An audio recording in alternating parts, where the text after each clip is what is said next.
황포티. 진짜 만평도 만평이지만 요새 네. 제목 붙이는데 제목을 재미를 좀 들이신 것 같아요. 황포티. 예, 제목은 항포티입니다. 예. 국민의힘과 검찰이 거의 이제 한 달째 접어들고 있죠. 네. 예, 항소 포기 프레이밍 이어가고 있다. 예, 그래서 맨 선두에 선 게 또 언론이라는 게 중요한데 그렇죠. 언론이 근데 당황하고 있어요. 3주 동안 우리가 밀어붙였는데 이재명 정부의 수사 외압이라고 네. 밀어붙였는데 보니까 대통령 지지율이 별로 영향을 안 받아. 예. 그리고 여론도 네. 별로 이동이 없죠. 그래서 미동도 흥행에 없어요. 실패했다는 평가도 있습니다. 그렇죠. 국민의힘과 언론의 이 항소 포기 여론전이 흥행 실패했다는 평가도 있죠. 예. 그 뒤에 맨 뒤에 서 있는 안철수 씨는 왜 저렇게 표정이 안 좋은 걸까요? 나는 이거를 이제 또 이제 지난주 거긴 하지만 네. 가져온 또 중요한 이유 중에 하나는 여기에 등장하는 인물들 가운데 오늘 그 재판 결과 나온 사람들이 섞여 있잖아요. 아 네. 그러네. 네. 송원석하고 왼쪽에 나경원이 나경원하고 있네. 있잖아요. 네. 그게 핵심 인물들이었었죠. 그 얘기도 이제 같이 하려고 그런데 맨 앞에 장동혁 대표는 이번에 또 신기하게 그려놨어. 아 진짜 그 지난주에 그 뭐였지? 거울 싸움이었나? 예. 예. 그때 장동혁과 이번에 그리신 장동혁이 또 달라요. 살짝 살짝 다르죠. 달라요. 예. 이번에는 약간 박수무당처럼 살짝 그런 면이 있거든. 그러네요. 예. 예, 이분 또 목사 아들이잖아요. 예. 예. 그래서 선두에 언론이 서 있고 예. 그 뒤에 이제 바로 뒤에 또 검찰과 국민의힘 무리를 이끄는 장동혁 대표. 네. 예, 그 뒤에 검찰과 송원석, 나경원. 저는 참 일부러 안철수 의원 그렸다고 봅니다. 예. 안철수 의원이 항소 포기에 대해서 멘트를 많이 했거든요. 네. 뭐 멘트 내용은 다 비슷비슷하니까 그렇다 치고 근데 잘 보도를 안 해줘. 음. 맨 뒤에 서 있어요. 그래서.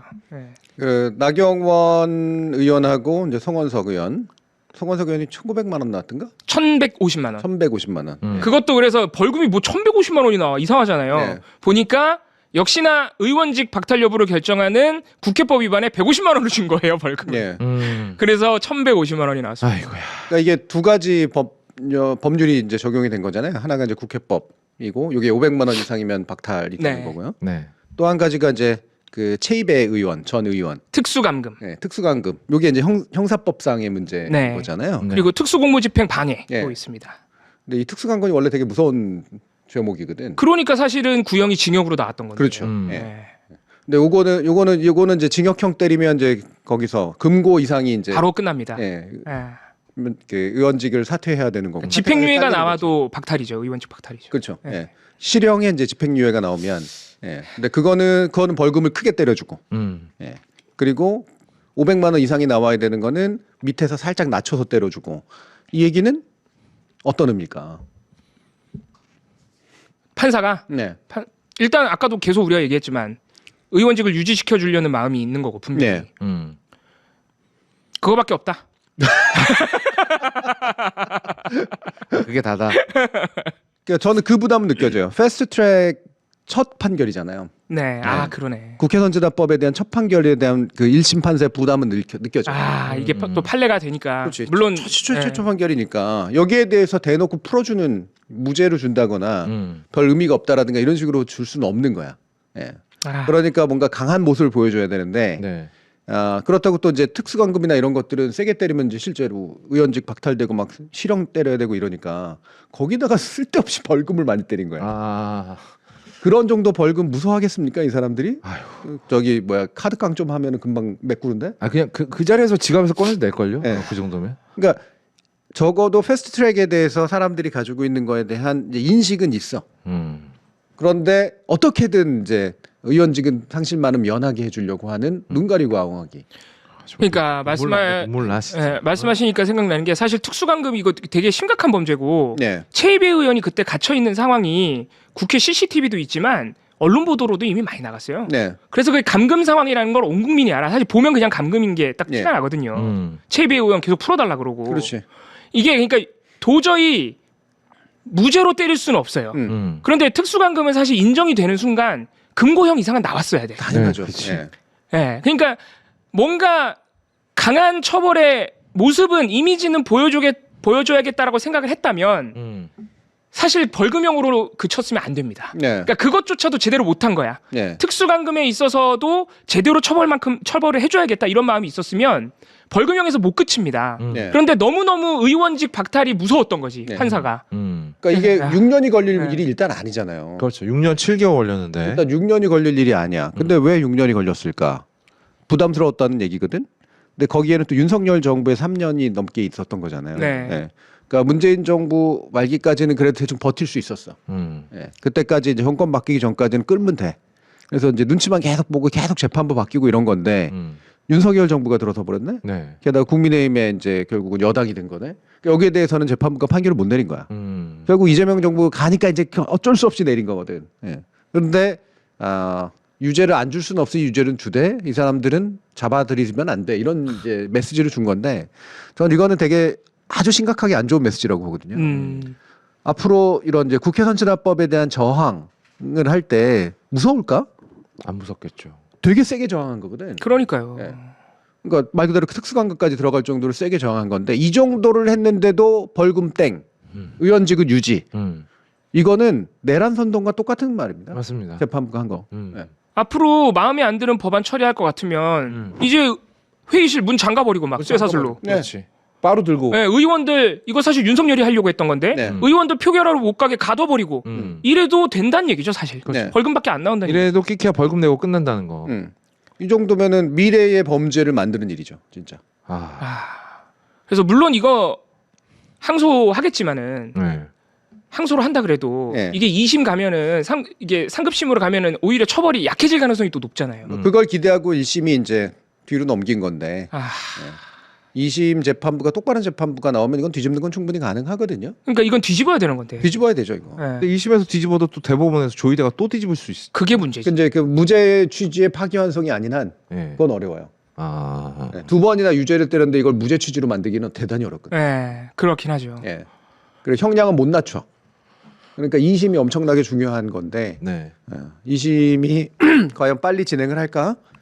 잘 모르겠습니다. 네. 그래도 우리가 이재명 대통령 선거법 사건에서 2심이 굉장히 이례적으로 좀 상식적인 판결을 내렸잖아요. 네, 네.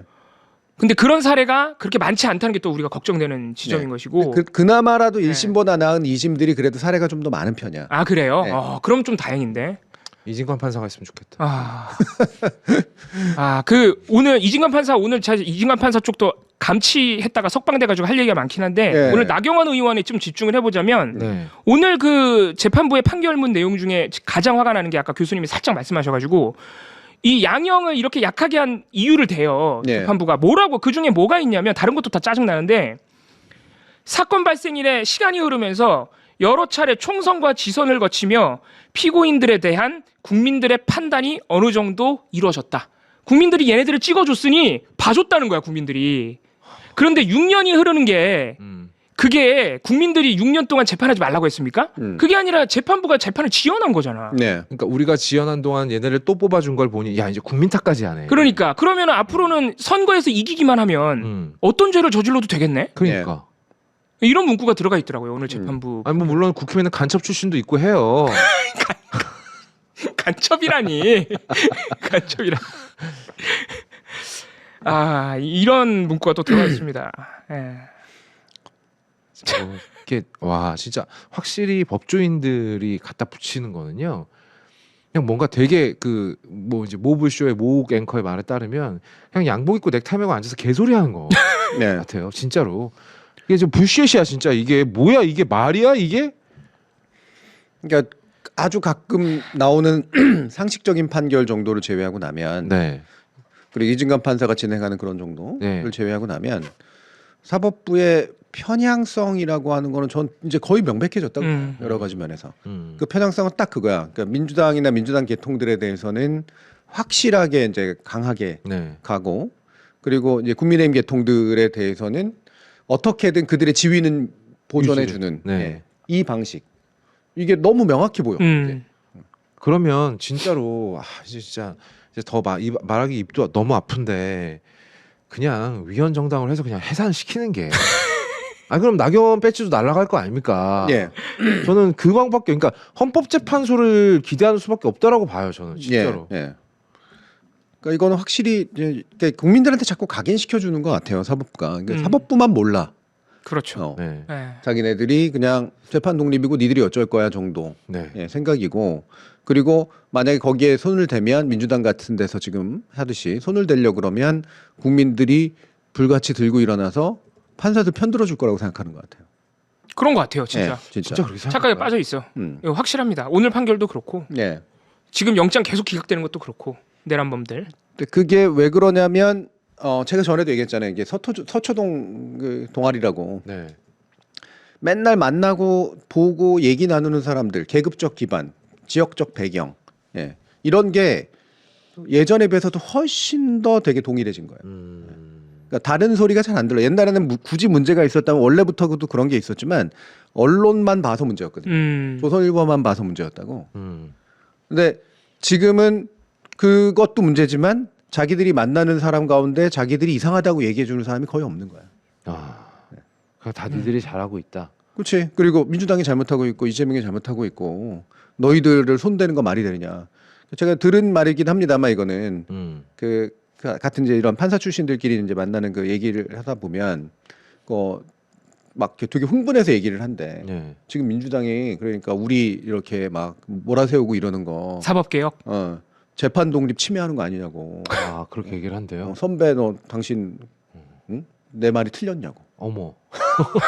왜 이런 거 얘기할 때 보면 왜 자기가 너무 정의롭다고 생각해가지고 막 네. 이렇게 치고 올라오고 막 그러는 거 아닙니까? 아. 그렇게 얘기한대요. 아 근데 나는 거기서 논리가 어떻게 이렇게 발전될 수 있는지가 너무 궁금하거든요. 네. 그 민주당이 그래 탄압을 했다 치자. 음. 그럼 민주당에 대한 민주당의 탄압에 대한 사법부의 대답은 재판을 개판으로 하는 거예요? 그러니까 그것도 말이 안 정확히 되지. 그거지. 네. 네. 그러니까 이게 두 개가 이 꼴가 되냐고. 그렇지. 그러니까 판사의 어떤 재판의 독립이라고 하는 게 재판 과정에 별도의 요소로 영향받지 않는다 이제 이거죠. 근데 뭐 예를 들면 배심제가 있다면 그것도 좀 다른 거기도 합니다만. 예. 근데 중요한 거는 재판 결과에 대해서는 책임지는 거거든. 그렇죠. 그 재판 결과까지 독립적인 게 아니라고요. 네. 그러니까요. 그게 독립적이면 거기에 대한 평가를 왜 하며? 네. 그러니까 이런 인식이 되게 강하다라고 하는 거를 여기저기서 들어요.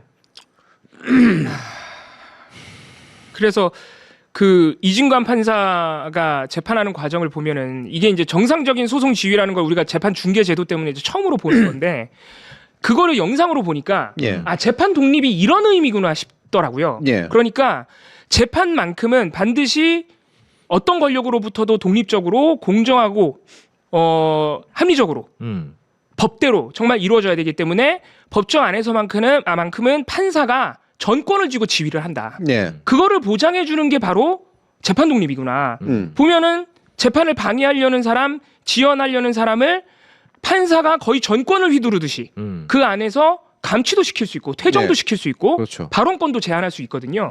그걸 통해서 엄정하고 공정한 재판을 할 수 있도록 만들어 주는 거구나. 예. 오히려 지기현 판사처럼 해버리면 막 김용현이 막 지지자랑 막 따봉 주고받고 있고 막 재판하는 와중에 김용현 변호사들은 막 판사한테 뭐 이럴 거면은 재판하지 마시죠 막 이런 얘기를 하고 예. 재판 독립이 침해되고 있는 거예요. 지금 재판 독립의 침해는 거기서 벌어지고 있는 거지. 예. 그렇지. 김용현에 의해서. 아. 예. 그래서 이번 중계를 보면서 재판 독립이 이거라는 걸 확실하게 알게 됐어요. 사법 개혁을 한다 그랬을 때 재판부가 들고 일어나서 저항하는 게 사법 독립이 아니라 이런 게 바로 사법 독립이구나. 그렇죠. 예. 그러니까 재판 독립을 하면 재판 결과가 좋아지니까 언제나 100% 좋으니까 재판 독립을 지키는 게 아니라 재판 독립이 안 됐을 땐 다 개판이니까 주는 거거든요. 그렇죠. 예. 이 차이를 판사들이 말이야 논리적인 사람들이라고 짐작하고 기대하는데 이 기본적인 논리적인 차이도 모른다는 거고. 그러니까. 더 중요하게는 방금 잘 얘기해 주셨는데 직위원 재판은 단지 직위원이라는 인간의 이상함의 문제가 아니거든요. 그걸 보고 판사들이 쪽팔려 해야 되는 거예요. 예, 부끄러워하고요. 근데 그거를 보여준도록 만든 민주당을 싫어해. 그러니까 왜냐하면 한번 생각해 보십시오. 이 내란 재판은 결국은 사형 아니면 무기징역이잖아요. 네. 한 인간의 인생을 작살내는 결정을 내야 되는 재판부입니다. 그런데 그렇게 그 피고인이 앉아가지고 웃고 이럴 수 있는 분위기가 될 수가 있을까요? 말이 안 되지. 네. 재판장이 그런 식의 어떤 농담이나 따먹는 분위기로 사형 내리면 돼? 내란인데. 네. 이거는 내란인데. 이거는 피고인에게도 이거는 안 좋은 일이거든요. 그렇죠. 네. 그리고서 만약에 나중에 그 진짜 무기징역 사형 때린다고 생각해봐. 자, 직위원이 그 차례에 앉아가지고 피고 사형에 처한다. 어울릴 것 같아요 이게? 네. 그러니까 교수님이 저번에도 한번 말씀하셨는데 지기현 판사가 어떤 판결을 내리든 당연히 중형이 나올 거라고 믿어 의심치 않고 그럴길 바라지만 예. 이제 와서 이런 모습을 다 보여준 난 다음에 중형을 때린다고 한들 사법부 신뢰는 이미 무너졌다. 그렇죠. 예. 그러면 앞에 있는 피고가 난리치지. 그러니까 이미 신뢰가 나 없어졌는데. 죽일 거면서 왜 이따위로 지금 한 네. 거냐. 장난이냐 막 이런 식으로. 아마 그 변호사 중에 한 명이 직연을 해서 뭘 던질 것 같아요. 예. 예. 예. 그리고 아마 또 이제 밖에서 이제 무슨 또 난동 부리고 막 또 이러겠지. 예, 그러겠죠. 그리고 뭐 요즘에 직연 아주 신났더만 막 판사님 귀여우시다 뭐 이런 얘기 들으니까 막 입 귀까지 찢어가지고 막 그러더만. 저 사형입니다. 그러고서 와 하니까 농담이죠. 에이 거짓말. 아니 이게 막 이럴 것 같잖아. 예. 아 진짜 그럴 것 같아. 근데 농담이 아니라 진짜로 그럴 것 같아. 아니 우리 생각해 보면 그 1,050원 초코파이 카스테라로 기소돼서 지금 항소심 임하고 있고 뭐 얼마 전에 검찰이 다행히도 기소유예를 이제 해달라고 기소유예 아니죠 그 집행유예 그거를 선고유예구나 죄송합니다 선고유예 해달라고 이제 구형을 했대요. 예. 검찰 나름대로는 이제 여론의 눈치가 좀 보인 모양이에요. 선고유예를 구형했다고 하는데 그 재판 과정에서 1,050원 때문에 절도범이 되고 해고될 위기에 놓인 그 피고인은 그 노동자는 얼마나 온 목숨을 다 걸고 진지하고 엄중하게 재판에 임했겠습니까? 그렇죠. 근데 지금 직위원 재판부로 보라는 거예요. 이 내란을 다루고 있는 재판부가 말씀하신 대로 농담 따먹기는 하고 있고. 예. 그 분위기가 어디에 반영되냐면요. 이진관 판사에 대해서 그 변호인들이 한 거 모욕적인 발언했잖아요. 네, 김용현 변호사들. 네. 와 아 진짜. 이건 뭐 정말 못도 아닌 욕- 자식이 뭐 어쩌고 진짜 막 쌍욕을 퍼붓더만요. 네. 진짜로. 아니 근데 저는 오늘 법무부가 설명하긴 했는데 다 이해하겠어요. 뭐 인적 사항이 공식적인 문서에 제대로 안 써 있으면 구치소 입장에서는 이게 동일인인지 그 공식적 확인이 잘 안 되니까. 네. 그래서 석방 조치했다는 거 아니에요. 물론 그리고 그거 그것도 말도 재판부에서도 일단 집행정지를 명령 내린 게 맞아요. 네. 그러니까 다 알겠어. 머릿속으로는 이해하겠는데 아니 멀쩡히 재판부가 판사가 감치하라고 명령을 내렸는데 누군지 모르는 것도 아니잖아. 세상에 다 알려진 김용현의 변호사야. 법원 들어갈 때 신분증 내고 가잖아. 와 근데 그게 인적 사항이 확인이 안 돼서 풀어준다. 그래가지고 풀려나자마자 교수님이 말씀하신 그 막말들을 한 유튜브 겁니다. 방송 나와가지고 그 쌍욕을 퍼부은 거잖아요. 네. 아니, 그러니까 난 이게 시스템 해킹이라는 단어 써주고 싶지 않은 게 너무 저급해서요. 네. 그러니까 걔네 머릿속에 이거잖아. 걔네 머릿속에 얄팍한 계산은 이거 신분 확인 안 되면 우리 감치 못 시킨다. 그러니까 나 아무 말도 안 할 거야. 그러니까 이거 서울 구치소에서 말을 안 하니까 신분 확인이 안 돼. 석방. 이랬다는 거 아니에요? 이건 당하는 게 바보지 이게. 물론 근본적으로는 그 제도의 허점을 저 김용현의 변호사들이 악용한 것 같긴 해요. 우리가 이거 진술 안 하면 쟤네 구치 못 시킨다. 그걸 예. 당해주냐고. 이용한 것 같긴 해. 근데 그렇다고 그걸 당해주냐고. 그 제도가 와 이게 맞나 싶은 거지. 네. 그러니까 그런 행동을 한 것 변호사와 그리고 나가지고 신나가지고 이제 판사 욕을 하고 있는 네. 예. 재판정이 아니니까 괜찮은 거다라고 하는 식으로 네. 변협 뭐 하고 있는 거예요? 아 맞네. 가만히 있는 이거는 거. 변호사의 윤리를 법조인의 어떤 기본적인 책무를 방기한 거 아닙니까? 법조인이 자기한테 내려진 법적 판결에 대해서 신분 감추는 식으로 해가지고 대응한 건데 네. 쪽팔린 거 아니에요? 이거는 그래 법으로는 처벌 못 한다고 쳐. 그럼 윤리적으로라도 문제 삼아야지. 그럼요. 예. 변호인이 거의 이건 뭐 불법 체류자 흉내를 낸 거 아니겠습니까? 네. 이 징계 사안이죠 사실. 네, 엄밀히 엄청난 따지면. 징계 사안이 네. 그리고선 판사를 욕했다고 변호사가 딴 데 나가가지고 아휴. 예 그러면 그 엄중한 재판관들은 공동으로 뭔가 의사표명 같은 거라도 하고 언론이 취재해서 뭐 그래 이름 못 건다고 쳐 이름 걸 수도 있을 텐데 네. 그 건다고 해서 뭐 창피한 일도 아니고 이런 식으로 변호인들이 재판부를 막대하는 거 그리고 저 따위 인식을 가지고 뭐 유튜브 방송에서 저 뒤에서 욕하고 다니는 거 네. 이런 거 절대 용납할 수 없다. 네. 우리 재판 독립을 침해하는 일이다. 이 발언 너무나 쉽게 말이 나오지 않아요? 그렇죠. 준비된 발언하냐? 왜 이런 발언도 안 나오며 예, 그런 분위기도 안 느껴지며 변협 같은 데는 법조인의 어떤 물을 관리하는 데 있어서 아무런 태도도 없는 거잖아. 야 그러고 보니까 변협 조용한 것만 문제가 아니고 사법부도 문제네. 그럼요. 문제야. 예. 네, 이 정도 되면은 성명 같은 게 나와야 돼 대법원 입장에서. 네. 아니 지기현 그 룸사롱 갔다고 폭로하는 거는 명예훼손. 난리를 치고 난리를 치고 이진관 판사 같은 사람 뒤에서 예, 앞에서 욕한 거지 뭐 사실은. 예. 이러면은 사법부의 어떤 그 권위를 침해한 거 아니에요? 그러니까 이거야말로 재판 독립, 사법 독립 침해 아닙니까? 지금 김용현 변호사가 하고 있는 짓이. 예. 딱 침해한 거죠.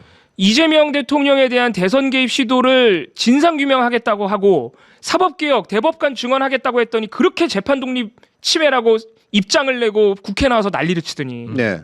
지금은 조용하다는 게 놀랍네. 이상하게 구구들한테는 너무 스윗한 것 같아 우리 사법부는. 그러니까 구구들이 와가지고 막 저기 뭐야 지방법원 막 다 때려 부셨는데 아 우리는 잘못한 게 없는지 돌아봐야 된다고 그러지 않나. 아니 보통 누가 우리 집을 때려 부수면 일단 화부터 내는 게 정상 아니에요? 네. 그러니까 이게 이런 거를 어려운 말로 체계적 편향이라 그러거든요. 그냥 편향은 이제 그냥 건마다 나타나는 편향일 수가 있는데 이거는 패턴화된 편향이잖아. 너 아까도 얘기했지만 그 정치적 어떤 이 그룹에 따라서 유무죄의 판단이 엄청나게 갈린다라고 하는 것과 네. 그다음에 자기들을 모욕하는 행위가 분명히 여기저기서 나오고 있는데 그중에 어떤 것에 대해서는 굉장히 참을성이 있고 네. 예. 어떤 것에 대해서는 모욕도 아닌데 막 길길이 맞아. 날뛰고 당연히 해야 될 거 하는데. 예. 예. 이런 걸 체계적 편향이라 그러는 거거든. 아 나 지금 너무 열받아서 팔찌 풀렀어. 씨. 그러니까 사법부 편향성이라는 게 그동안 우리가 의심만 해갖고 믿고 싶지 않았는데 네. 조희대 대법원 체제 와서는 확실해진 것 같아요. 정말. 네. 교수님 되게 노골적으로 말씀하신 대로. 바뀌었어. 네. 자, 이제 너무 노골화 노골적이야. 됐어. 이제 어. 그리고 약간 그런 느낌도 들어. 이 얘기도 우리가 저번에 많이 했는데 약간 니네들 자꾸 이런 식으로 나와? 뭐 대법관 증언한다 그러고 자꾸 우리한테 자료 내놓으라 그러고 너희 한번 당해봐. 그러니까 숨길 마음이 없는 거지. 네. 한번 싸우겠다라는 마음을 이미 먹은 것 같다.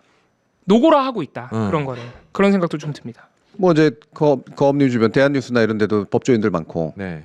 제 이제 지인이나 뭐 이렇게 아는 분들도 이제 법조 계통들이 많이 있는데 예전에 보면은 뭐 전에도 뭐 이러이러한 일들이 있었으면 보통 이렇게 왜 풍문이라는 게 전해지거든요. 그렇죠. 대략적인 분위기 이런 거 있잖아요. 근데 그걸 물론 여론이라고 착각하면 안 되지만 그 풍문에는 여러 가지 냄새나 분위기가 섞여서 와요. 근데 최근에 느껴지는 풍문은 이게 뭐를 문제 삼는가에서 진짜로 이렇게 상식을 어긋나는 그런 내용들이야. 예.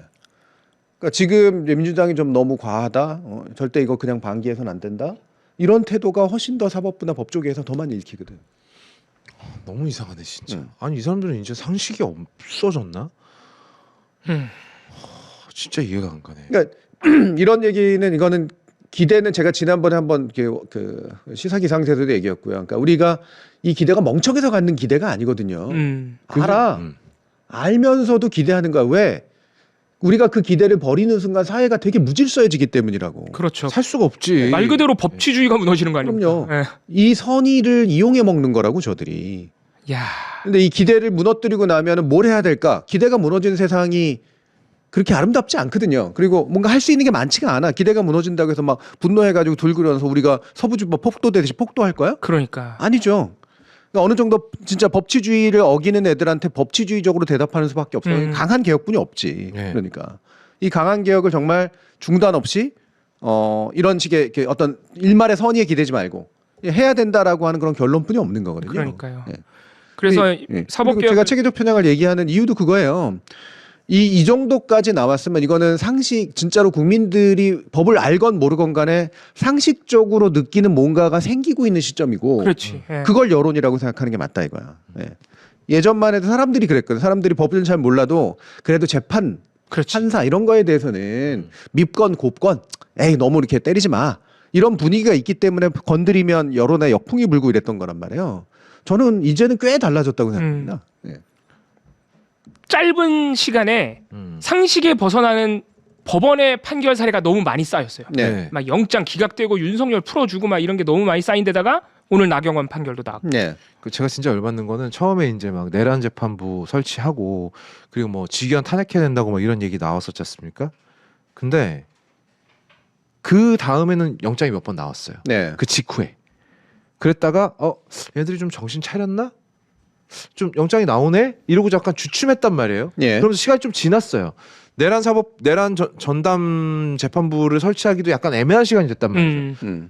인젠 본색을 드러내는 것 같아요. 막 기각 때리고. 예. 뭐 지금 최근에 통과되는 게 뭐가 있어? 영장이고 뭐고 간에. 특히 주범급 수계급들이 지금 다 기각되고 있죠. 박성재 한덕수 말할 것도 없고 김건희 오빠도 어제 기각되고. 네. 예. 줄줄이 기각이 되고 있죠. 거기다가 그 삼부토건하고 한패인 웰바이오텍 회장도 이게 제일 웃긴데 웰바이오텍이 삼부토건하고 똑같은 방식으로 주가 조작했거든요. 네. 그런데 삼부토건 회장 대표는 다 구속됐는데 웰바이오텍 회장은 또 풀어줬어. 그러니까 말씀하시는 대로 시간이 좀 흐르면서 이제 특검도 끝나가. 그렇지. 그러면 뭐 이제 몰라 이제.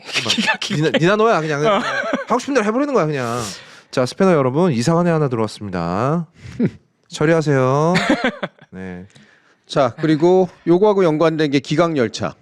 예, 저희가 지금 예. 이렇게 사법부에 대한 불신 그리고 체계적 편향이 이제 확실해졌다라고 말씀드리는 이유 중에 하나가 예. 영장 기각이 너무 누적됐다. 예. 요 말씀 드리고 있죠. 그래서 바로 저희가 지금 길게 말한 걸 박순찬 화백은 요렇게 표현했습니다. 아주 신났어요. 아, 요걸 보면 이제 뉴스 좀 평소에 보시는 분들은 바로 떠오르는 게 윤석열차죠. 그렇죠. 예, 윤석열차를 패러디하신 모양이다. 예. 근데 분위기가 많이 다르죠. 예. 일단 등장 인물들 자체가 나는 박성재가 제일 웃겨. 너무 좋아하고 진짜 저거 사진하고도 약간 유사하고요. 네. 네, 저런 사진 있거든. 파한대소 하는 사진이 있어. 네. 네, 풀려나고 나가지고. 그거 보고 모사했나 싶을 정도로 닮. 그리고 한덕수는 정말 뭐 네. 천이무봉이네요. 예. 따봉. 한덕수 씨는 또 너무 눈이 풀린 것처럼 그러셔가지고 실제로도 좀 그렇잖아. 이 양반 네. 눈 풀린 것처럼 생겼잖아. 최근에 재판 받고 있을 때 한덕수 씨 표정이 굉장히 안 좋거든요. 네. 예, 아마 그런 게 좀 투영되지 않았나 네. 싶고요. 저 네 번째 있는 사람 누굽니까? 황교안입니다. 한교안입니다. 아니 여기서 네 번째는 이제 앞에 실제 그 저기 조이대 빼고. 아 하나 둘 셋 넷. 뭐야? 잠깐 잘 보이지도 않아. 잠깐만 이 돼지가 주가 조작 누가 기각됐지? 주가 조작. 주가 조작? 잠깐만. 주가 조작에 기각된 사람이 누가 있지?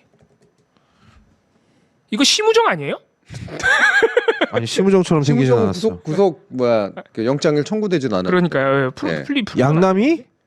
누구지? 주가 조작에 이제 주가 조작 오래돼가지고 생각도 안 난다. 양남이 그게 아까 말씀드린 웰바이오텍 회장이고 근데 나는 양남이 회장 얼굴 본 너무 적이 안 유명해서 여기다 그렸을 것 같지 않거든요. 없어. 야 이거 박순찬 화백이 우리한테 김건희 오빠인가? 김건희 오빠인가 보다. 아닌가? 김진우. 김건희 오빠 같은데 김진우가 근데 주가 조작했나? 안경을 쓰기는 썼는데. 누구야? 누구를 그리신 거야? 네. 이게 누군지 알듯말듯하게 생긴 얼굴이에요. 네. 어디서 본 얼굴인데. 윤석열 같기도 하고. 예, 근데 주가 조작이라고 일부러 써놓으신 이유가 이 사람을 얼굴을 알아보기가 힘들어서 그럴 수 있고 캐릭터를 안 부여했을 수도 있고. 네. 예. 그런 사람들한테는 이제 뭘 더 이렇게 해놓잖아요. 특정 인물을 묘사한 게 아닌 경우에는. 네. 캐릭터를 안 부여하신 것 같아요. 네. 네. 찾아보면 나올 것 같은데 찾아볼 시간은 없는 것 같고. 양남이랑 비슷하다고. 양남이랑 비슷해요? 네. 지금 많은 논쟁들이 붙고 있습니다. 세강자 씨는 지금 얼굴은 안 알려져 있는 걸로 제가 알고 있는데. 그 세강자 씨는 이렇게 땡그랗게 생기지 않았어요. 네. 김건희 픽이잖아요. 그렇지. 네. 아직도 황교안 얘기하시는 분도 계세요. 황교안은 모두가 압니다. 누군지. 김예성 씨는 구속됐습니다. 그리고. 네. 예.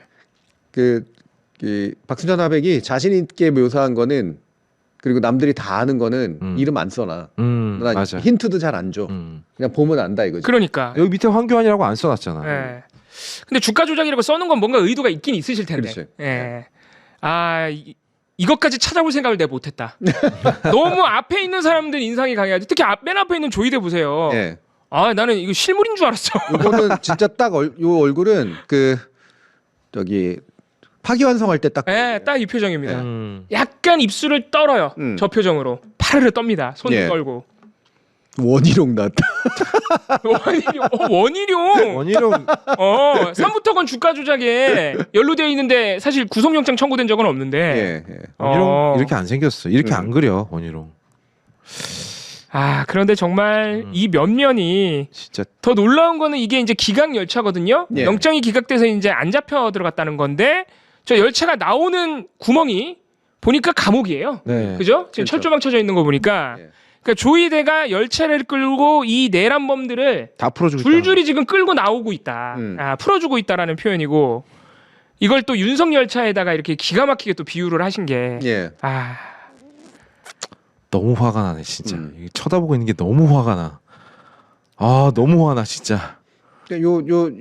저는 박성재의 기각과 황교안의 기각은 지난번 기상대에서도 말씀을 드렸는데 이거는 이제 아까 제가 말씀드렸던 사법부의 내란에 대한 입장을 고스란히 보여주는 아주 상징적인 조치라고 생각해요. 그 월요일 시사기 상대에서 말씀하신 예. 내용이죠. 예. 그러니까 이거는 왜냐하면 박성재는 풀어줄 수가 없는 사람이에요. 첫 번째부터도 원래 풀어주면 안 되는 사람이었는데 그러니까요. 두 번째까지 풀어줬다. 이거는 사법부가 내란에 대해서 일단은 별로 심각하게 생각하지도 않을 뿐더러 황교안의 경우가 그거죠. 내란을 심각하게 생각하지 않고 그러니까 내란 선동도 심각하게 생각하지 않는 거야. 두 번째 박성재는 이건 잡아가둬야지 마땅하나 앞에 이미 잡힌 인간들에 비해서 이 사람 얘가 더 중요한 거야. 얘만은 지켜야 돼. 그게 사법부까지 퍼지는 문제를 막기 위해서는. 네. 야, 너무 중요하니까 물론 이제 자기들 문제가 걸려 있으니까 더 뜨끔했겠지만 예. 더 중요할 사람일수록 풀어줘. 네. 야, 요게 이제 이게 재판부가 그런 결정을 한다는 게. 네.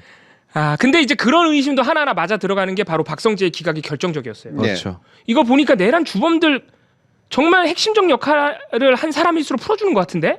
요런 의심을 우리가 하고 있었는데. 그렇죠. 네. 한덕수 때부터 이미 그런 의심이 쌓였는데 보니까 박성재로 풀어줬다. 그래서 한덕수 때는 우리가 그런 생각을 했었거든. 한덕수가 진짜 성실하게 불었나 보다. 네. 협조했나 보다. 협조 많이 네. 해줘가지고 그래 구속은 면하게 해주려나 보다라고 생각했는데 그것도 너무 선의를 해석해 준 거였어. 그렇죠. 네. 네. 아. 네.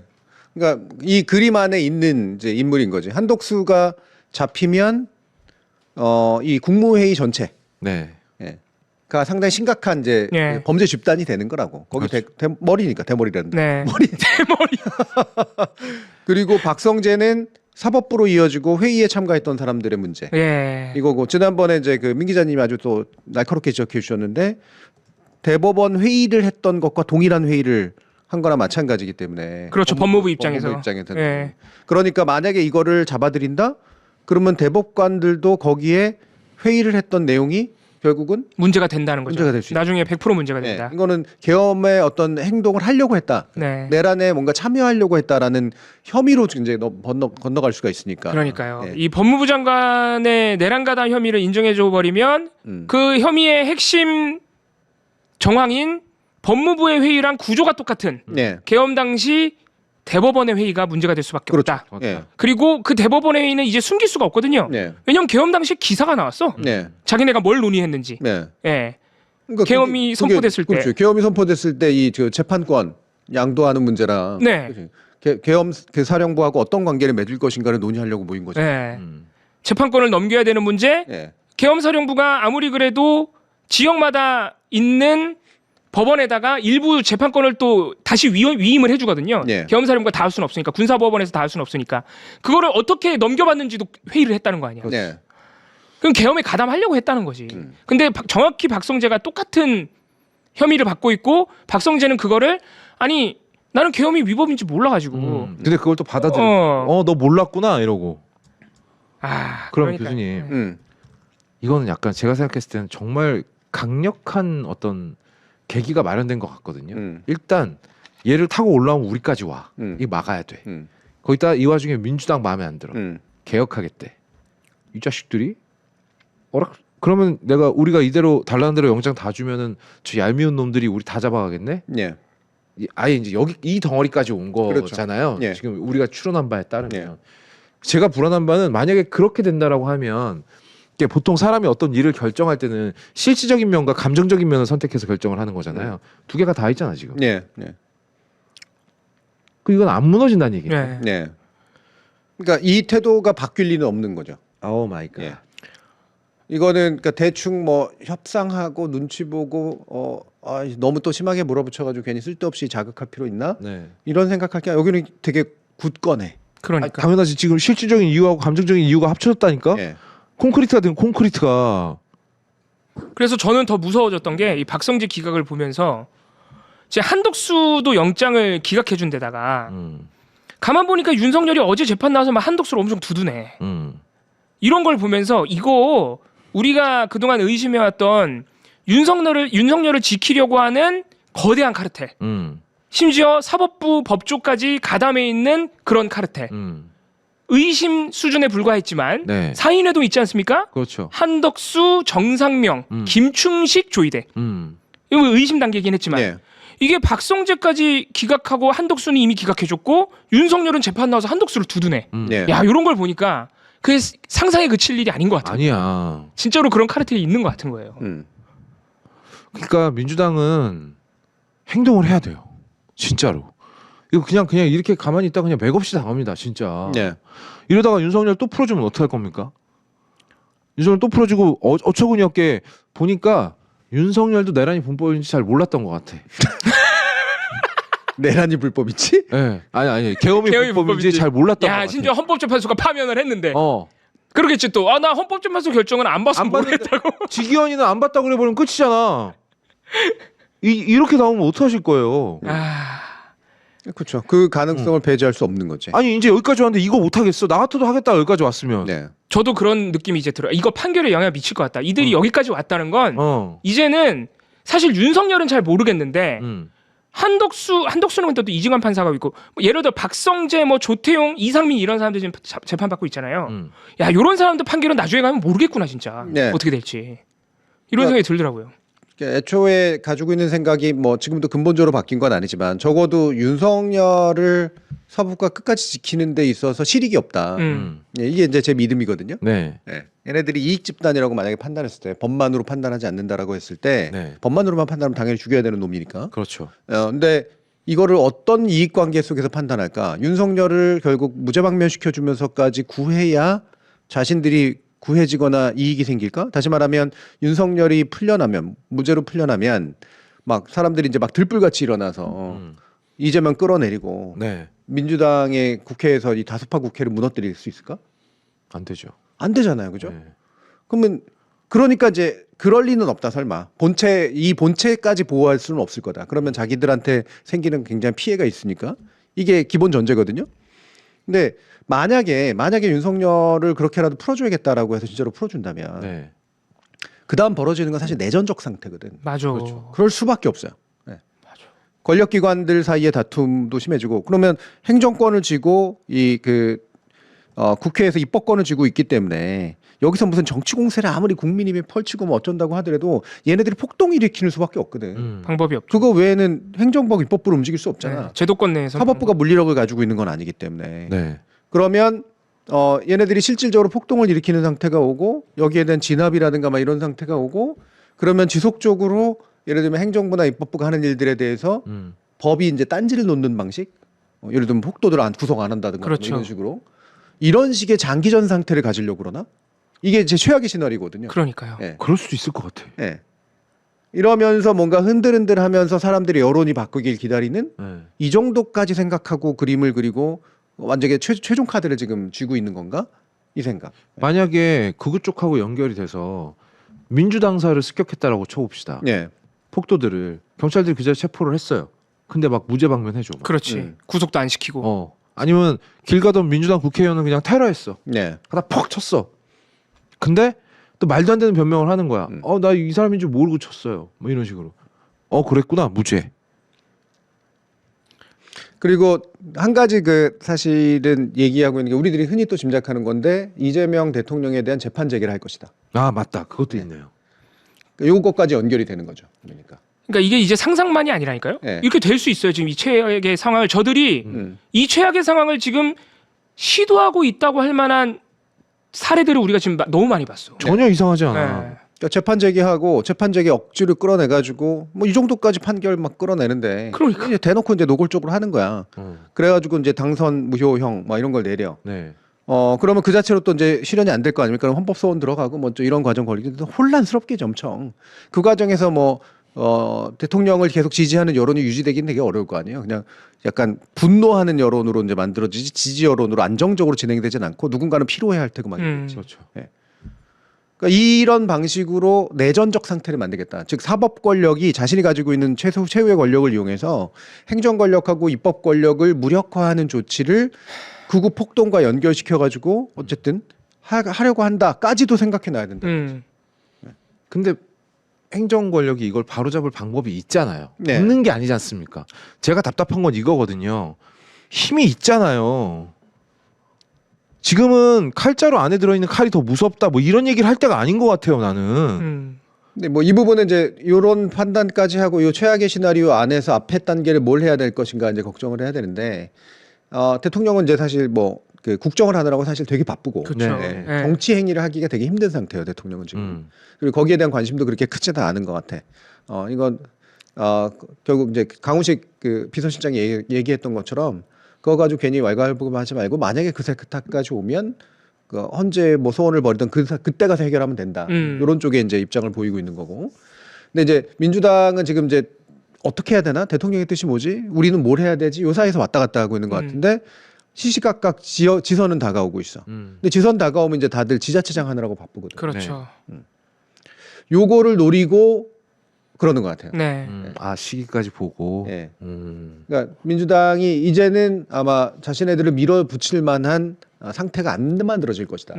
이렇게 보고 있는 거지. 선거 준비도 해야 되니까. 예. 그래서 실제로 그 직위원 재판부가 끌면서 1월 내지 2월까지 끌고 가고 중간에 재판부 바꾸는 이런 방식으로 또 한 번째. 예. 그거는 거의 확실해진 것 같아요. 지금 이미 지금 상태에서 직위원 재판부가 확정한 게 선고는 이미 2월로 넘어갔거든요. 네. 예. 그러면은 우리가 뭐 추가 구속영장을 또 이제 거기에 또 기대를 의존을 해야 되는 상황이에요. 예. 1월 중순에 김용현, 윤석열 둘 다 풀려 나옵니다. 풀려 나와요. 이 사람들은 무조건 풀려 나옵니다. 추가 구속영장이 나오지 않는 이상. 근데 우리가 여러 번 봤지만 지금 영장 맨날 기각되고. 그렇지. 직위원은 2월달 가서야 선고한다고 하니 그 지선을 얼마 앞둔 시기 지금 저들이 저 윤석열을 지키고자 하는 또는 어떤 방식으로든 혼란을 일으키고자 하는 저 카르텔이 지금 뭘 시도하고 있는지 우리는 알 수는 없지만 최소한 그 시작점이라고 의심할 수 있는 윤석열, 김용현의 석방은 무조건 이루어집니다. 1월 달에. 예. 그러니까 우리가 지금 되게 위험한 상황은 사실 맞아요. 네. 네. 그러니까 이거는 여러 가지 그 징후들이 이미 이제 나왔었기 때문에 제가 웬만하면 이런 식의 극단적으로 비관적인 시나리오는 잘 안 그리는데 지금까지 했던 일이 충분히 예상 가능한 시나리오예요. 네. 그러니까 요 정도 시나리오를 그리고 제대로 행동하고 있다라고 보고 대응 전략을 짜지 않으면 안 된다라는 거죠. 네. 얘네들은 지금 한국 사회가 혼란해지는 거를 두려워하지 않아요. 원래 사법부는 그런 혼란을 보통 두려워하거든. 네. 예. 그리고 안정을 유지하기 위해서 사법기관이 애써야 된다라고 하는 게 그들의 보수성이 원래 그런 성격이거든요.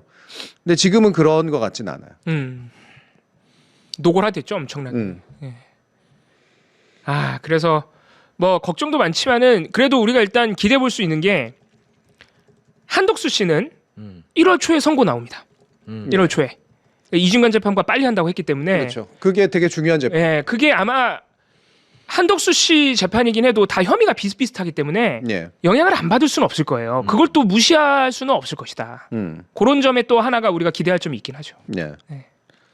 지금 뭐 나름대로 다 이렇게 뭐 유튜브도 그렇고 뭐 민주당도 그렇고 저는 원대가 지금 잘못하고 있다고 생각하는데 어쨌든 되게 중구난방인 상태고 그러니까 일정표를 보고 지선까지 뭘 해야 되고 비상 상황이 생기면 뭐까지 해야 되는가 이런 이제 시나리오를 그려놔야 되거든요. 네. 근데 이제 되게 중구난방으로 지금 이제 얘기가 되고 있는 상태여가지고 네. 지금쯤은 한번 지금 12.3 계엄이 이제 얼마 안 남았잖아요. 2주뿐이 안 남았잖아요. 예. 1주년 되는 데 있어서 그 전까지 1주년을 계기로 저는 그 판에 대한 판단을 해야 된다라고. 제발 부탁인데 민주당이 정말 뭔가를 준비하고 있었으면 좋겠어요. 왜 원래 전략이라는 건 먼저 누가 나서가지고 몇 명 얘기하기 시작하면 다 새버리잖아요. 저는 그냥 그렇게 믿고 싶어요. 지금 보완 중이다. 어떤 전략이 있고 그걸 미리 꺼내 놓으면 저들이 대비를 할 테니까 기습적으로 어떤 전략을 써서 행정 권력을 최대한 풀로 땡겨 쓰는 걸 생각을 하고 있다라고 믿고 싶어요. 정말로. 그래서 교수님이 저번에 한참 전에 말씀해 주셨는데 지금 사법개혁안이 민주당이 추진하다가 지금 멈춰 있는 상태거든요. 국감 네. 때문에. 그 사법개혁안 아직 정식 발의가 안 된 상태이기 때문에 충분히 수정 여지가 많이 남아 있어요. 그래서 대법관 증언에만 너무 초점 맞추지 말고 대법관을 뽑는 문제 그리고 법관을 평가하는 문제에서라도 민주적 통제가 들어가야 된다. 네. 이런 것으로 좀 확대를 해서 반드시 사법개혁안을 이제는 내야 됩니다. 네. 그리고 직위원 정도는 탄핵시켜도 되잖아요. 이거는 사법부를 위해서도 직위원은 탄핵시키는 게 좋지 않을까? 거기서 재판장님 귀여워요 이딴 소리나 듣고 있는 거를 그냥 내비두는 게 너무 웃기는 거 아닌가? 재판이 근데 막 빠지는 게 좀 부담스럽긴 하죠. 직위원 재판부가. 뭘 예. 부담스러워. 직위원은 언제 날려도 부담스러워. 야 술집에서 접대 받다가 걸렸다니까 얘가 지금. 갑갑합니다. 갑갑해요. 자, 그리고 다음이 이제 우리 오질라대 명태콩인데요. 예, 요것도 화나는 얘기긴 한데 조금 재미는 있습니다, 여러분. 웃기기는 예, 왜냐면 오세훈 씨가 너무 이상한 짓을 많이 하고 있고, 예. 예. 근데 진짜 이건 진짜 작품성이 요거는 꽤 구도도 좋고요. 네. 예. 아주 훌륭한 영화 포스터 같은 느낌이 듭니다. 야. 게다가 이 예. 변종의 느낌이 아주 낭낭해요. 예. 그러니까 인간도 아니고 고질라도 아니고.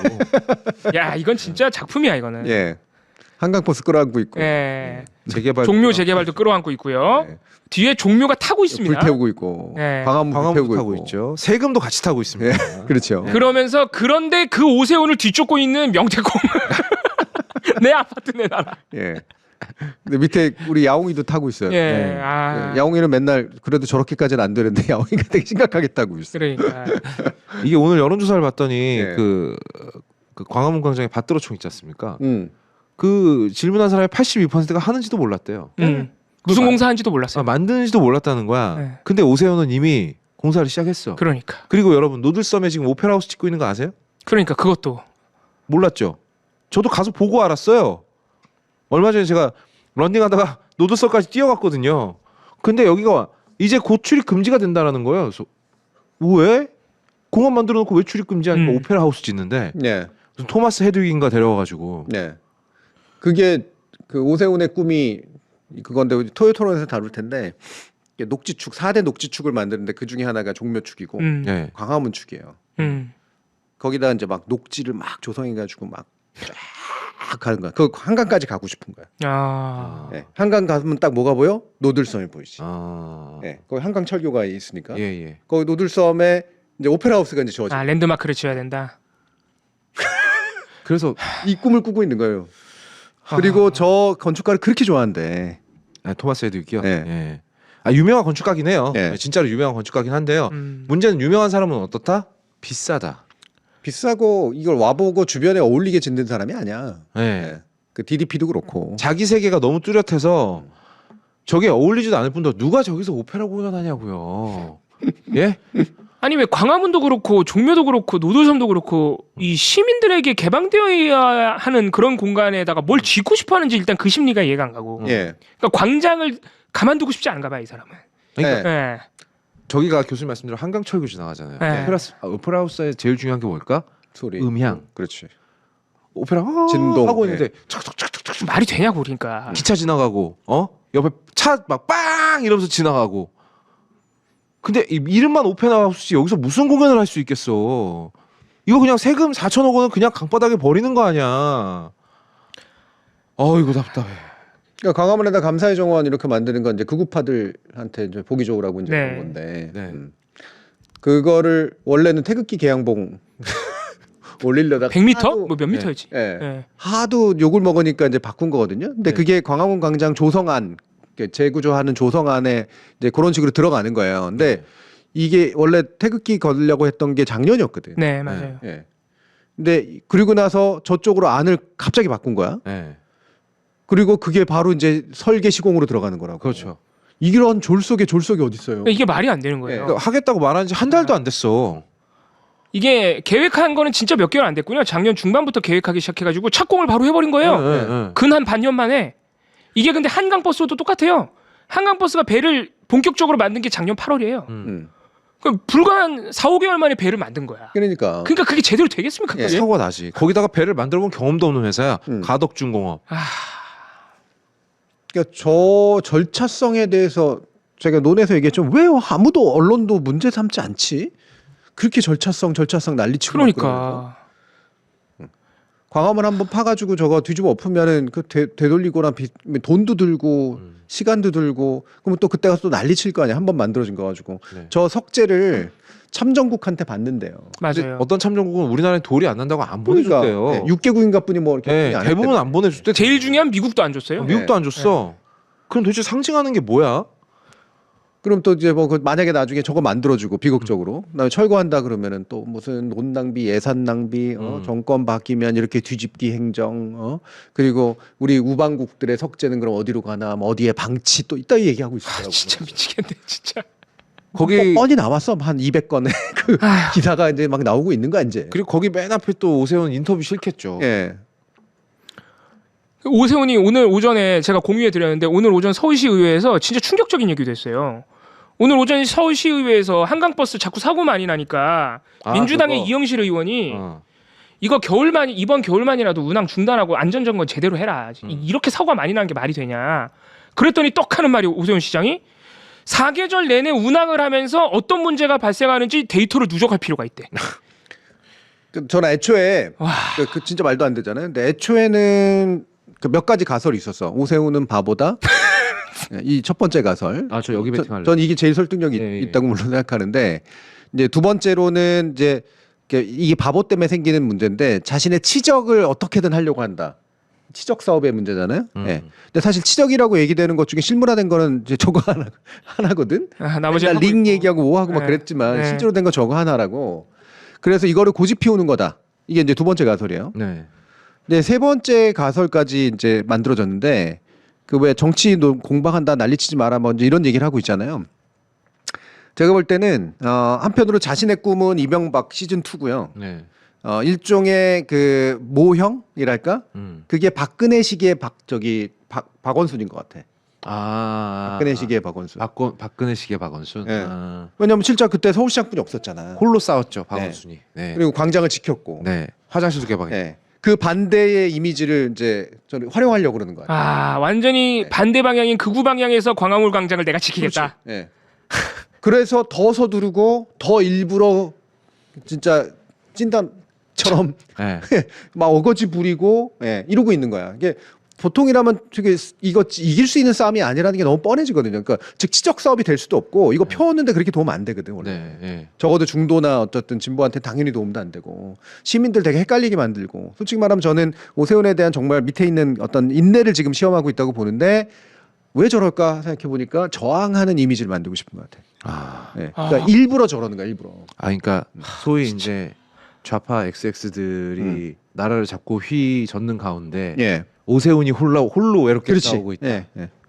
근데 이제 뭐 그런 의도인 것처럼 보이는데 이제 그게 너무 현실과 괴리돼서 너무 많이 간 것 같아요. 예. 그래서 이제 진짜 걱정이 되는 거야. 이거를 사고가 많이 나는데 사계절 내내 운항하면서 데이터를 누적하겠다. 이거는 생체 실험하겠다는 거거든요. 네. 시민들 태워가지고. 이 정도 되면은 자기의 목적을 위해서는 조금 심하게 말하면 이제 사람 목숨도 상관없다는 식으로 거의 심리 상태가 그렇죠. 전개가 네. 돼버린 네. 것이고요. 그렇지. 그래서 다 좋아요. 지가 뭐 저항을 하든 말든 다 좋은데 뭐가 좋아? 좋으면 안 되지. 좋으면 안 되지. 그거를 조금 이해해준다 쳐도 이제는 그것 때문에 사고가 날 것 같아. 그러니까요. 한강버스는 진짜 사고가 날 것 같고 예, 예. 인명사고가. 이미 지금 15번에 걸쳐 그러니까 사고가 났고 이미 있었어요. 예. 근데 이제 큰일 날 것 같아. 그러니까 봉우리 말대로 아직 인명사고가 안 났기 때문에 강행을 하는 거야. 예. 네. 제가 오늘 논에서 얘기할 거지만 큰일 날 것 같다는 느낌이 들어요. 되게 이러다 되게 불길한 지금 느낌이 자꾸 들어. 음. 저러면 저거 분명히 사고 납니다. 윤석열 내란도 똑같아요. 우리가 네. 저 사람 불안하다는데 내란을 해버렸죠. 사람 죽을 뻔한 거거든요, 진짜로. 전쟁할 뻔하고. 이 똑같은 거지 뭐 이게 이제 무서워졌어 약간. 원래 오세훈이 한강버스 처음에 대중교통 가지고 난리칠 때는 우리가 비웃었잖아요. 이젠 비웃는 단계 좀 넘어선 거지. 네. 무서워졌지. 그리고 심지어 약간의 이제 음모론적인 가설이라서 이거는 뭐 제가 공식적으로 당연히 말하고 싶진 않지만 그 서울 도심 있잖아요. 네. 그것이 세운교까지 포함되는데 거기에 그렇게 불이 자주 일어난대요. 불? 아. 네. 진짜로? 예.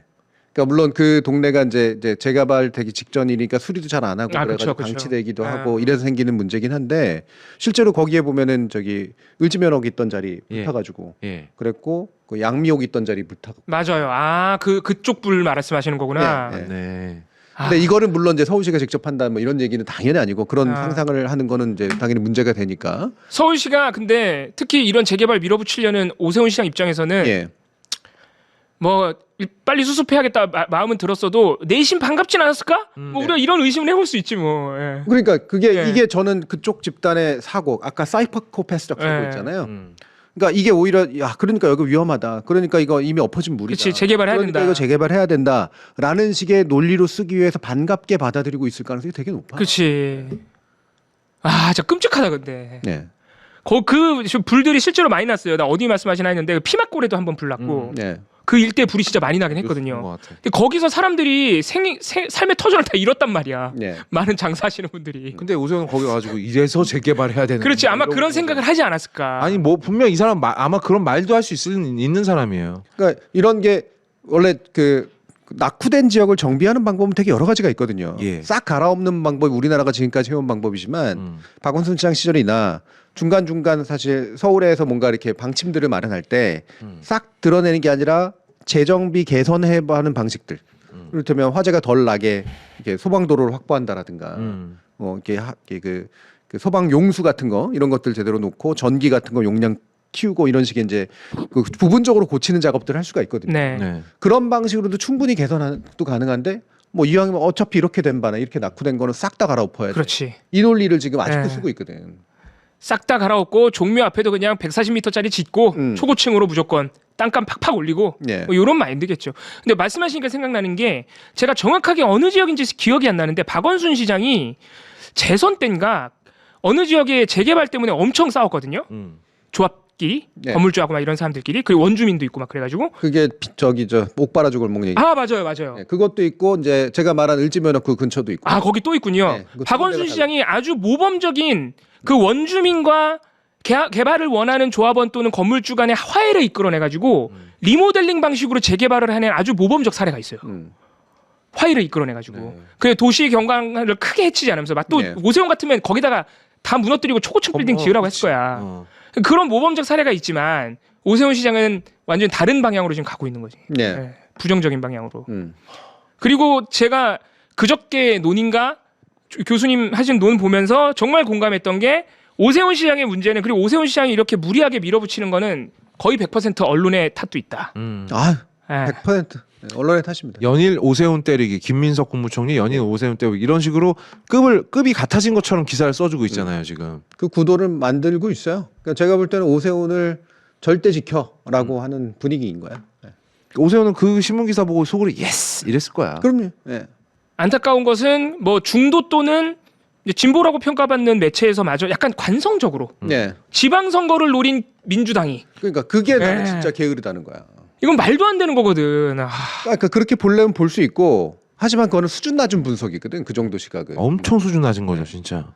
그러니까 여러 가지 가능성 중에 그 가능성까지 얘기할 수도 있다고 치지만 예를 들면 지금 만약에 중앙 정부가 안 움직여주면 종묘라든가 이런 저기 광화문이라든가 한강이라든가 사고 날 거 아니에요. 네. 문제가 생길 거고. 그럼 100% 그렇겠죠. 예, 이건 중앙 정부가 지방 정부에 대해서 직권을 행사해야 되는 문제라고. 예. 근데 이거를 가지고 마침 그게 김민석이니까 마침 그게 뭐 예를 들면 다른 뭐 전현이나 뭐 이런 사람들이니까 네. 민주당에서 때리기, 정부에서 때리기 이런 식으로 만들어 버린다고. 솔직히 말해서 그렇게 해서 나서 가지고 자기가 막 때린다고 해서 차기 서울시장이 되게 훨씬 유리할까? 별로 그렇지도 않거든요. 네. 예. 그리고 이번에 김민석 총리가 종묘나 광화문이나 그 한강버스에 대해서 서울시하고 행안부에 지시를 내렸더라고요. 네. 예. 내가 처음으로 이런 총리를 본 것 같아.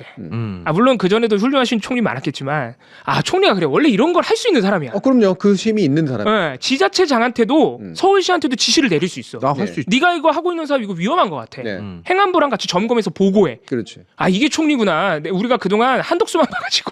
예. 한덕수 전에도 엄중하신 분도 이런 거 전혀 안 했어요. 야. 엄중하게 지켜보기만 했지. 이게 정상적인 직권의 발동인데 중앙 정부가 해야 될. 그런데 서울시장 꿈이 있어가지고 네.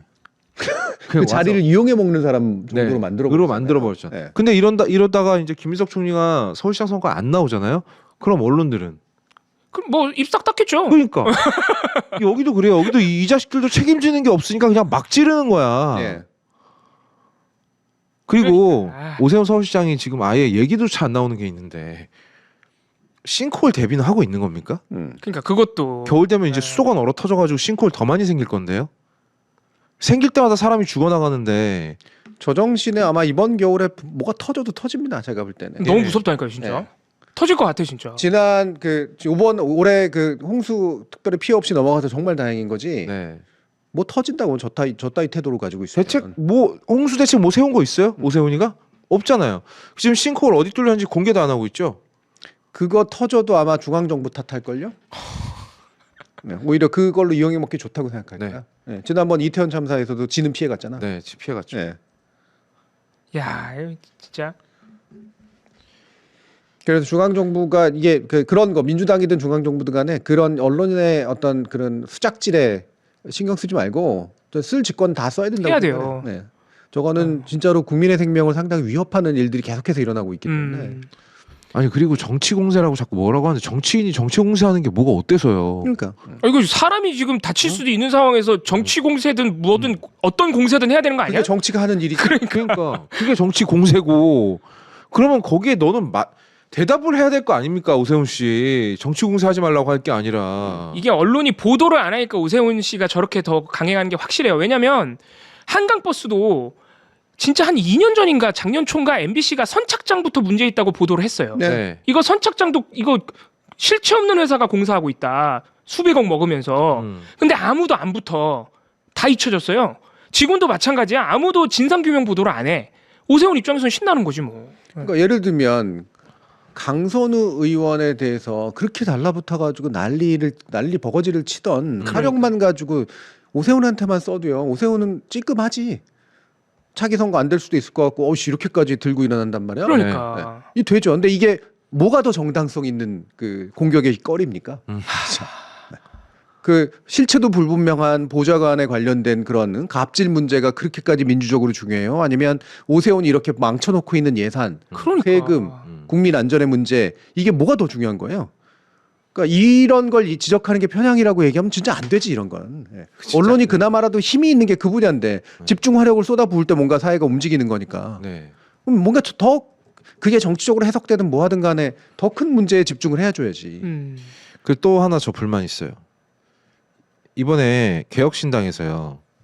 이준석이 보좌진 이거 성비 의혹으로 지금 경찰에 송치됐거든요. 네. 아무도 보도 안 하대. 검찰이 송치됐는데 니들 조국 혁신당 때 어땠냐? 그러니까.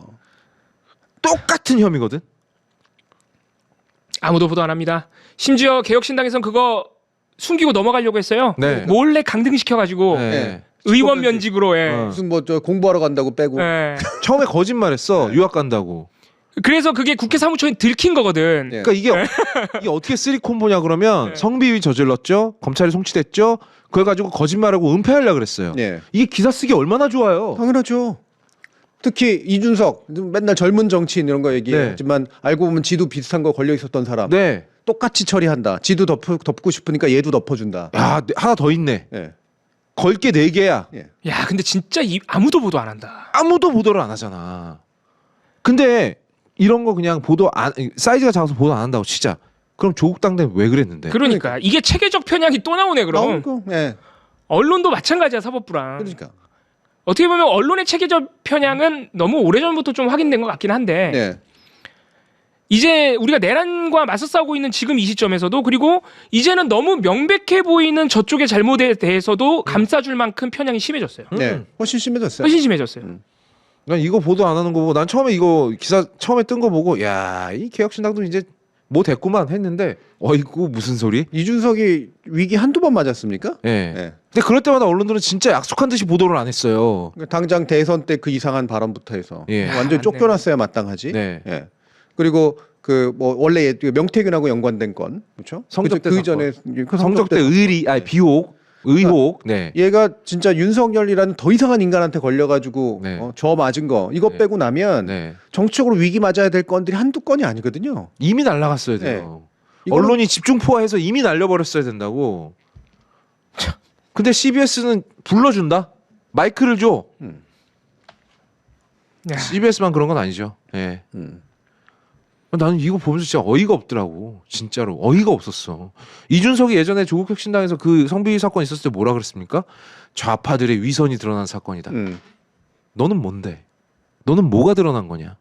그것도 사실 수사도 다 흐지부지 되고 말이죠. 네. 예. 이게 국가 곳곳에 지금 언론 포함해서 체계적 편향이 너무 이제 노골화돼 가지고 요게 우리도 똑같이 될 수는 없기 때문에 교수님 말씀하셨다시피 결국엔 우리도 제도와 법에 따라서 바꿔 나가야 되는데 그래서 교수님이 늘 강조하시죠. 그래서 뉴스 하나 보고 너무 절망하거나 화만 내면 안 된다. 차근차근 우리가 주변에 우리 동료들을 모으고 이런 뉴스들을 공유하고 왜냐하면 이준석 아무도 보도 안 하지만 예를 들어서 보도하는 소수 매체들이 있습니다. 뉴스타파는 정말 이준석의 성비위와 명태균 게이트 열심히 보도했어요. 우리가 그런 거 열심히 봐주면서 후원도 하고 우리 편을 좀 많이 모아야 됩니다. 이런 되게 뭐 먼 얘기를 하는 것 같지만 사실 이거부터 하지 않으면 안 돼요. 그러니까 이게 장기적으로 대비하는 과정이고요. 이거를 우리 스스로가 제가 어제 특강하면서도 얘기를 했는데 제가 막 주저하는 건 뭐 이런 비평하면은 사람들이 이제 너무 많이 한 비평이라 지겹다고 생각하지 않을까? 너무 뻔히 아는데 이 얘기를 또 비판하면 해야 되나? 이런 생각 많이 하거든요. 조선일보 다는 아니지만 나쁘다라고 생각하는 사람들이 태반인데 그렇지. 그거 굳이 지적해가지고 얘기하는 거 이제 좀 그만하고 딴 거 해야 되지 않을까? 이런 생각 이제 많이 하거든요. 네. 근데 막상 또 사람들을 만나보면 사람들은 의외로 흔들리고 있고 맞아요. 의외로 모르고 음. 내가 저들이 잘못된 거고 내가 틀리지 않은 거야라는 확신이 생각보다 약하고 그 강한 사람은 이상하게 강할 뿐이지. 네. 그러니까 충분히 합리적이고 충분히 그 보통의 시민들이 오히려 그 자기 확신들을 건강한 자기 확신을 못 갖더라고. 이게 또 다른 문제구나라는 생각이 맞아요. 들어요. 네. 네. 아니 그게 뭐 한두 개의 힘센 언론이 체계적 편향이면은 그러려니 하고 이제 그만 비평해야겠다 하는데 거의 다수의 언론이 기득권 언론 모두가 저러고 있다라면은 이거는 사실은 비평을 포기할 수 없죠. 네. 왜냐면 그들이 실제로 여론을 흔들거든. 그 대다수의 언론이. 그리고 제가 이제 뭐 논을 하거나 우리 해시하거나 이럴 때 이제 신경 쓰는 이제 옛날 버릇도 좀 있고 그러니까. 근데 그럴 때 이제 보면은 뭐 예를 들면 예전에 얼마 전에 그 최민희 의원 그 결혼식에 관련된 거라든가 뭐 보좌관을 뭐 시켰다는 등 이런 식의 논란 그러면 야 너희는 왜 최민희에 대해서 아무 얘기도 안 하냐라든가 뭐 이런 거 있잖아요. 네. 그런 거 이제 신경 쓰이죠. 자 이거를 어느 정도 경중으로 민주적 가치를 부여해야 될까? 이게 예를 들면 민주당 건이니까 나는 얘기를 안 해야 되는 걸까? 또는 내가 최민희 의원에 대해서 가지고 있는 일부의 신뢰와 일부의 약간 불신 뭐 이게 동시에 있긴 합니다만 그 중에 어느 하나를 지금 써야 되는 게 맞을까? 뭐 예를 들면 그런 사례. 네. 그렇죠? 조국 혁신당에서 이제 그 성비위 사건이 일어났을 때도 역시 마찬가지고요.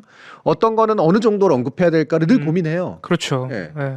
근데 제가 그거를 요즘은 잘 언급을 안 하는 이유가 지들이 너무 뗀 불이 너무 세. 맞아요. 예. 맞아요. 예. 그거를 니들이 그러니까 너는 왜 얘기 안 해?라고 얘기해봤자 그건 내가 얘기할 이유가 없는 것 같아. 맞아요. 예. 그리고 나는 확실히 잘 모르겠어. 어느 정도까지 해야 되는지. 나는 그 정도까지는 아닌 것 같은데 이 판단이거든. 그럼 안 하면 맞는 거지. 뭐. 예. 그게 우리는 보통 우리 해시TV도 마찬가지고 논도 마찬가지고 우리는 대다수 언론이 잘 얘기 안 하는 거 위주로 얘기하잖아요. 그러다 그렇죠. 보니까 좀 어쩔 수 없는 측면이 있고 예. 솔직히 말해서 최민희 의원의 자녀 결혼식은 문제 있죠. 예. 근데 그거는 아까 우리 강선우 의원 얘기도 예. 했지만 너무 많이 보도해. 다 알아 사람들이. 너무 그래. 많이 보도하고 사실은 그렇게 했던 수많은 의원들이 있었고 예. 예. 그러면 그들이 했으니까 이 사람이 잘못이 없는 거냐? 아니 그 정도의 잘못으로 볼 필요까지는 없다는 거지. 예. 개선을 그리고 오히려 더 막 하도 난리를 치니까 더 빨리 대응하려고 노력을 하잖아. 예. 그러면은 그 정도의 어떤 거 정도면은 그것도 약간 과할 정도였었는데. 네. 근데 이런 것들을 가지고 다 막 균형 잡아가지고 김모처럼 이렇게 막 그렇지. 얘기하고 다니고 이러고 싶지가 않은 거야. 네. 그런다고 내가 더 공정해지고 이런 것도 아니고 우리 사회가 더 나아지는 것 같지도 않거든. 네. 네. 그 국회의원들의 그 이제 사실 일상 속에서 놓칠 수 있는 이해충돌 문제는 이번에는 더 웃긴 게 언론들이 너무 많이 보도하니까 자기네들 스스로 다른 의원들을 막 다른 의원들의 사례를 막 보도를 하고 있더라고. 걔들이 막 심지어 보도의 퍼더라고. 균형이 맞아. 네. 아 진짜. 재밌는 일. 그러니까 그렇게 많이 보도내는 일들에 대해서 우리가 또 여기서 재론할 필요도 사실 그렇게 크게 그렇죠. 없는 거고. 예. 그러니까 이거는 어차피 모든 언론 행위는 무게 자신의 우선순위를 가지고 얘기를 네. 하는 거기 때문에 이것이 가장 중요하다라고 본다. 근데 예를 들면 내 두 번째 문제가 있죠. 딴 데들이 너무 많이 얘기하면 나는 무게 우선순위를 바꾸는 거지. 이건 이미 많이 다뤄졌으니 나는 그럼 이걸 다룸으로써 균형을 유지하려고 한다. 이 방식으로 판단할 수밖에 없는 거거든요. 그리고 우리가 뭐 그다음 대한뉴스는 그래도 막 이렇게 막 건들도 많이 다루고 그러지만 우리는 건 많이 다루지도 않죠. 그렇죠. 몇 건만 다루니까. 그러니까 이런 방식을 이제 저는 이제 예전에는 그래도 약간씩 고민도 하고 그랬는데 이제는 잘 고민을 안 하게 돼요. 예. 그냥 이 방식이 맞는 것 같아요. 그렇지. 특히 최근에 오세훈 같은 사례 보면 오세훈 얘기하는 게 맞아요. 그러니까 제가 오세훈 얘기 유난히 많이 하잖아요. 예. 지금은 나는 제일 큰 빌런인 것 같아. 네. 오세훈이 우리 민주주의에서 제일 큰 빌런이야. 국민의힘과 함께. 이준석은 너무 짜잘해져서 이제 예. 사실 별로 관심도 안 가고 저도 요즘에 오세훈으로 갈아탔거든요. 네. 아주 지켜보면 지켜볼수록 흥미진진한 인간이야. 아니 해놓은 짓이 너무 많아 이 인간도. 넘어가겠습니다. 네. 자 그리고 이제 마지막으로 얘기할 게 이제 프랑켄슈타인인데 요거 이제 영화정거장을 연결하려고 여전히 예. 프랑켄슈타인 이렇게 막 대충 이어붙인 생명체에게는 프랑켄슈타인이라는 이름이 붙는구나. 그러니까. 아시죠 여러분? 프랑켄슈타인 박사예요. 예. 프랑켄슈타인은 이 괴물의 이름이 이게 아니에요. 아니죠. 예. 아빠죠 아빠. 이미지 한번 보시면 여기 이제 여기서 바느질하고 있는 사람이 사실은 프랑켄슈타인이거든요. 네. 예. 이 바느질쟁이가 프랑켄슈타인인데 박사고 네. 누워 있는 애는 프랑켄슈타인이 아니지. 예. 얘는 그냥 괴물이에요. 예. 아 근데 박순찬 화백은 저 검사를 프랑켄슈타인이라고 이름 붙였을 수도 있죠. 아니 그렇게 예. 했을 예. 거예요. 예. 박수화백이 모를 리가 없고. 네. 예. 일어나라 무적의 조작 증거야 이렇게 하고 있거든요. 네. 저 혹시 영화에 나오는 대사인가요 저게? 아니면 그렇진 않아. 아 그렇진 않고. 이게 그 뭐지 프랑켄슈타인이라는 극에서 가장 유명한 대사 중에 하나가 이거 움직인다. 움직인다. 살아있다라는 대사거든. 그러니까 대충 그런 맥락으로 보면 그런 되지. 비슷한 맥락이네. 어. 일어나라 하고 있으니까. 네, 요새 뭐 검찰의 수사 과정에서의 회유, 진술 회유나 강압 수사, 심지어는 녹취록 증거가 대부분 이제 사실로 확인되고 네, 있는 국면이라서 네. 그거를 또 한 컷에 이렇게 표현하셨습니다. 음. 깨알같이 프랑켄슈타인이 둘러싸고 있는 붕대는 관봉권 띠지입니다. 네. 요게 띠지는 저걸로 해야 돼. 왜냐면 저거 붕대 풀어주고 버릴 거거든요. 그렇지, 버려야 되거든. 버려. 야, 진짜 기가 막힌 만평입니다. 예. 예. 살아나면 버려야 되는 거예요. 바느질 조작 바느질 열심히 하지만 예. 띠지는 갖다 버린다라는 의미가 있습니다. 예. 그렇죠. 예. 증거에 녹취록을 막 이어 붙여가지고 근데 이게 진짜 놀라운 게 교수님 그 일본 법 쪽에서 이런 일이 한번 있었다면서요. 대검찰청인가 어디 그 일본의 대검찰청과 같은 곳에서 검사가 조작을 하다 걸렸대요. 걸려가지고 그 검사는 완전히 모가지 날아갔고요. 네. 그리고 뭐 검찰총장인가 제일 윗대가리 하나 책임지고 사임을 했대요. 그 다음부터 검찰의 위신이 완전히 땅바닥에 떨어져 버렸다는 거예요. 근데 나는 그 얘기를 들으면서 부럽더라. 그러니까 사실 그 일본의 그 검사가 네. 했던 조작은 그 플로피 디스크인가 뭐 거기에 날짜를 하나 수정한 거래. 그러니까 이거는 솔직히 뭐 이해해줄 수는 없지만 그렇지 잘못되긴 했지. 잘못된 일이긴 한데 그런 욕망이 생겼을 거라는 거를 내가 인간적으로 이해할 수는 있을 것 같아. 우리나라 같으면 독일은 그냥 못하죠. 넘어갔을 거니까 더 그게 그렇지. 부러운 거지. 근데 이거는 네. 그거는 게임도 안 되는 짓을 저지른 거잖아요 지금. 네. 녹취록을 조작을 했어 녹취록을. 야 이제 외웠어요. 용이하고 재창이형 위더르신 그렇지. 외웠어. 의뢰 신도시. 야 그 진짜 특히 재창이 형은 진짜 작정하고 그냥 바꿨더만. 그냥 없는 걸 넣었더만. 아니 누가 들어도 재창이 형인데 그거를 진짜. 용이하고는 아예 없는 말을 넣은 거고요. 네. 예 위더르신은 위레신도시. 의뢰 신도시. 그러니까 이런 게 되게 중요한 게 그 일본 사례가 일본이 사실 우리는 일본 제도를 베껴가지고 만든 제도니까 네. 검찰은 일본보다 훨씬 후지고요. 예. 판사들은 좀 비슷한 수준인 것 같고요. 아 예. 아 그럼 일본 판사들도 심각하네요. 네, 판사들 근데 그 일본은 왜 그러냐면 판사들이 월급쟁이거든 진짜. 아. 우리나라처럼 권위도 없어요. 그러다 보니까 생기는 문제가 있거든. 네. 근데 우리하고 똑같은 게 이제 법원행정처 문제예요. 네. 거기서 인사권을 주고 펴고 하면서 승진시키거나 누락시키거나 이제 거의 월급쟁이니까. 네. 근데 우리는 이제 겉보기에는 마치 이제 대단한 척이라도 할 수 있어. 음. 근데 알고 보면 똑같은 거야. 아. 알고 보면 그러니까 이게 승진하고 싶은 마음. 이게요. 요거 이용하는 거거든. 2010년에 오사카지검 특수부 사건인데요. 이 특수부가 그때 당시 위상이 대단했다고 합니다. 플로프 디스크에 저장된 최종 업데이트 날짜를 2004년 6월 1일이었는데 2004년 6월 8일로 수정했대. 그러다 걸린 거야. 그리고 이 검사는 구속됐어요. 야 구속됐어? 야 우리는 진짜 상상할 수 없는 일이다. 그러니까 나는 이 얘기 들으면 너무 부러웠다니까. 검사가 구속됐대. 한동훈이 아니. 왜 그러세요? 왜 그러세요? 예. 예. 그 검사 출신이긴 한데. 예. 아니, 검사 출신이라고 해서 자동으로 생각이 예. 났어요. 그냥. 예. 그러니까 그리고 저런 게 중요한 게 이제 바로 예. 그래도 이게 그런 일이 없을 수가 없거든. 예. 어떤 권력 구조 안에 다 그렇지. 은폐된 데 있을 수 있거든. 네. 드러나면 작사를 내줘야지 그 네. 제도가 유지돼요. 맞습니다. 예. 근데 우리는 뭐 검사실에 술 넣고 연어회 연어 넣어주고 처먹고 진술 회유 시키고 녹취록을 조작하고 어미준 검사가 오마이뉴스에 입장낸 거 보셨습니까? 못 봤어요. 이거 녹취록이 조작됐다는 게 들통나니까 그거를 부정하진 못하겠나 봐. 왜냐면 지가 들어도 재창이 형이거든. 이거 너무 명백하거든.